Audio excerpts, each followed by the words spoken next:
Boys and Girls, Chapter 11. I just noticed that we are exactly 1/3 of the way through the book. 1/3. We are on page 106. So a few questions. On the afternoon following the visitation, I waited in the garden with Tony, that's the dog, lying across my feet like a furry, snuffling log. My Monday reading lesson with Mummy had been postponed in favor of an excursion with Granny Jane to the Torquay Museum. I knew from overhearing that the outing was Charlotte's suggestion to divert me from the frightful occurrence that was riveting my attention. Murder. Try as I might to dispel it, the vision of Mrs. Eversham's bloated face had not yet faded from my mind. This was not, in fact, alarming, but rather a logistical puzzle that I yearned to solve. She wasn't upset about it, was she? She just wanted to figure out who did it, right? I ought to be writing down my thoughts about the murder case before they got more muddled. Having a pencil in my hand was part of the machine that kept thoughts flowing from my brain to the page. The scritch, scritch, scritch of lead upon paper and the occasional pause to sharpen the point allowed me to sharpen the next sentence at the same time. Whether writing poetry or a catalog of crucial facts, a pencil and paper were essential. My writing book, however, was upstairs somewhere, and my feet were immobilized under a dog.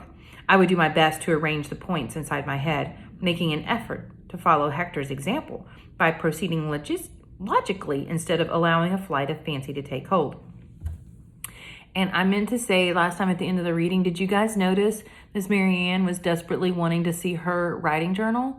And remember whenever she came back in to get her writing journal, Miss Mary Ann was like, "No, you can't." And then she recovered, and then Aggie got to take it with her. I wonder if there's something in it. I bet there is. Okay, 1. Miss Mary Ann rushed into the street in her dance dress with no shawl, meaning that she believed that speed might save a life, that Irma Eversham was still breathing and a doctor must be summoned at once. This would indicate concern, an attempt to assist rather than kill her sister-in-law. Unless, though I truly do not think this was so, she was diabolically clever and had abandoned the corpse of her victim in order to cover her own deed. Point not settled. 2. Rose Eversham would gain more than anyone from her mother's death. She was probably an heiress and would no longer be abused by Irma Eversham's tongue.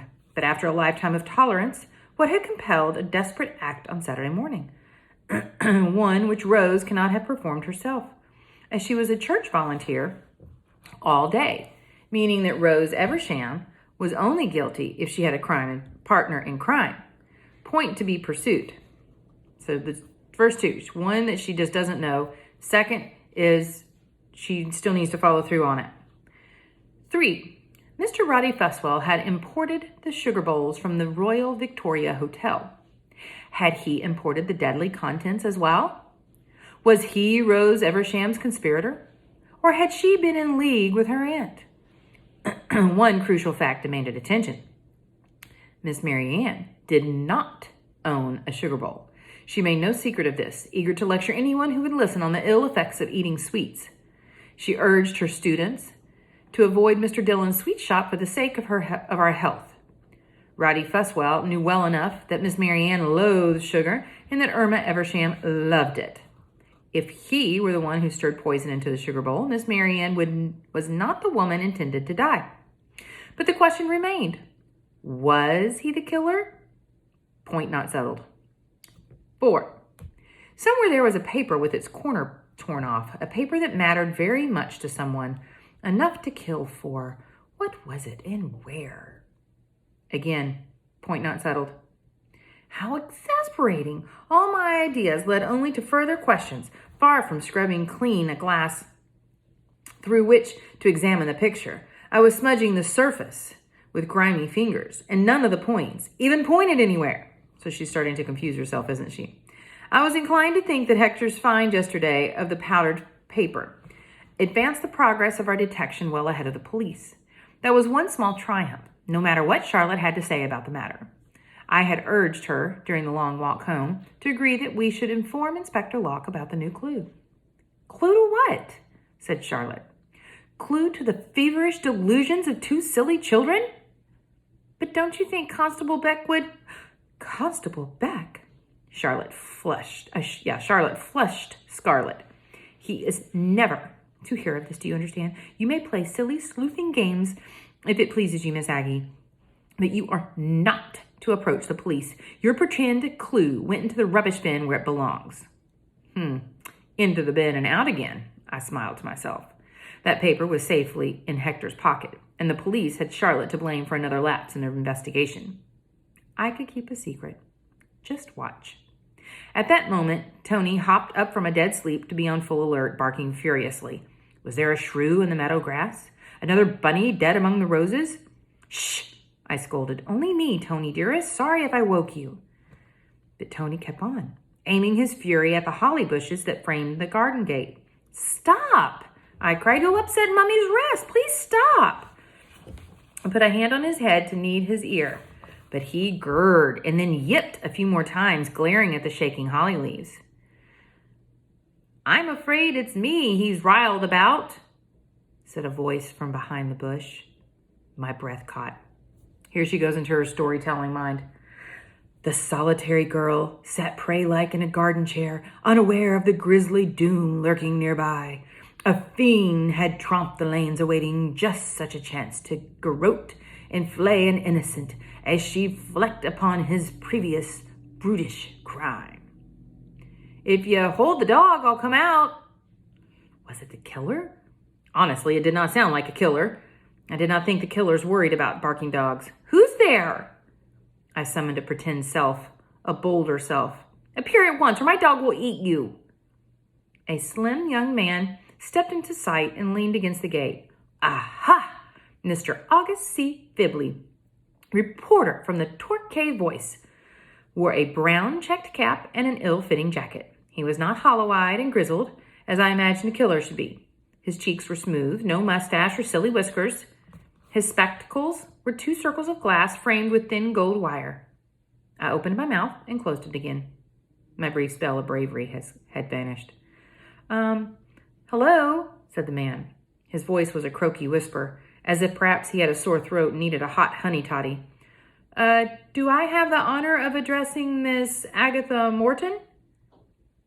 My tongue was twisted in a knot, but I offered a nod. Tony yelped. I thought so, he said. You have the look of someone who can gaze coolly into the face of death and come up smiling. I liked that phrase, gaze coolly into the face of death. That's what I had done, though not smiling, to be truthful. The young man found the gate latch and stepped into the garden, bringing his own ease with him. Tony, I said sharply, do stop barking. Oh, quite the guardian you've got there. I startled him, a stranger appearing out of nowhere. Usually he only barks at girls, I said, wishing fervently to quell my nerves. This was someone who wrote words for his livelihood. It mustn't appear that I could not use them myself. The girls who aren't me. I apologize, but I do so want to speak with you. He glanced down at the notebook in his hand and gave it a little wave. This morning's headline flashed in my mind, Woman's Body Discovered by Children. He must have learned that I was first at the scene of the crime. He wanted my answers to the questions. First mentioned as a poet in the press and now an interview subject? If I could summon the words and spit them out. I should have introduced myself first thing, said the young man. My name is Augustus Fibley. I prefer Gus. I'm a reporter for the Torquay Voice. I nodded. I knew that. I understand you were the first person to see the poor lady in her deceased state, said Mr. Fibley. Did you swoon? I shook my head. Oh, of course not, said Mr. Fibley.